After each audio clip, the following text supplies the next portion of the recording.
pejuang Hamas menyergap pasukan penjajah Israel menggunakan jaringan terowongan saat pertempuran darat yang sengit di jalanan Gaza, Palestina. Para pejuang Hamas melakukan penyergapan menggunakan jaringan terowongan bawah tanah menghadapi tank-tank Israel saat pertempuran sengit di daratan. Militer Israel mengatakan pasukannya telah maju ke jantung kota Gaza. Namun, kelompok militan Hamas mengatakan para pejuangnya telah menimbulkan kerugian besar.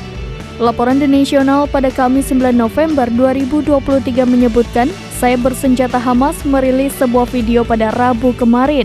Dalam video tersebut menunjukkan pertempuran jalanan yang intens di samping bangunan-bangunan yang dibom di kota Gaza.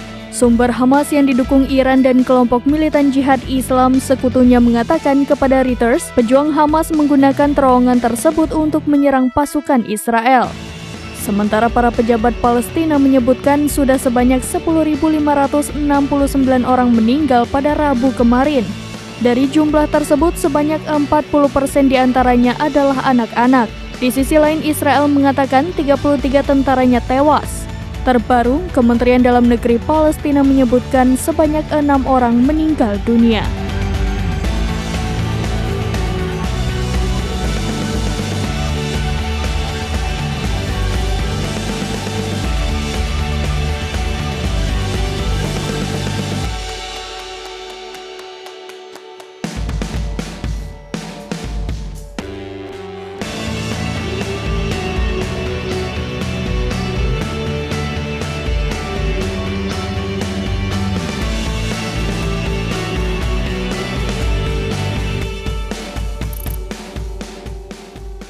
Download Tribun X sekarang, menghadirkan lokal menjadi Indonesia.